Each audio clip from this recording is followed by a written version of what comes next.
Hello, my name's Pat McWethy. I'm 74 years old from Haymarket, Virginia, and I'd like to tell you why preserving girls' sport is so critical.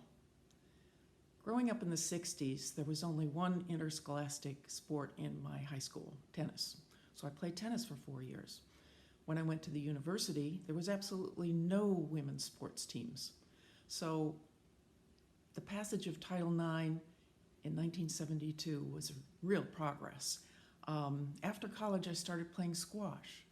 The squash courts in the 70s were built before many women played this sport. And so some of the courts only had access through the men's locker room.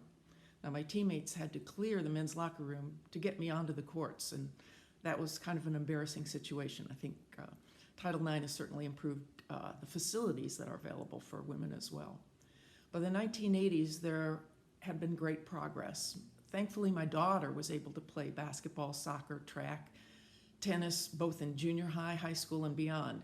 What a difference those 20 years had made. Later in my 50s, I competed in several track and field events in the senior games at both the state and the national level.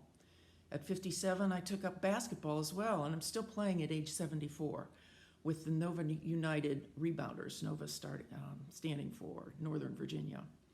I have really enjoyed both the camaraderie and the competition that sports provide.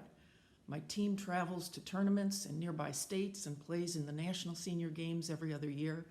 I also compete each year at the Huntsman World Senior Games, which attracts over 11,000 senior athletes from around the world, nearly half being women athletes. I was very upset to learn last week that the Supreme Court has ruled that women are not defined by their biology at birth. This, along with the ACLU effort to ensure that biological men are allowed to compete in women's sport, threatens to undermine the entire purpose of Title IX. No matter how many hormones biological men take, they will always be stronger, taller, have greater lung capacity than women. If biological men are permitted to compete as women, it will take us back to the pre-Title IX dark ages. Women will no longer be able to compete on an equal footing. Many women may be denied the opportunity to play sport, receive athletic scholarships, build self-confidence, and participate in a lifetime of fitness.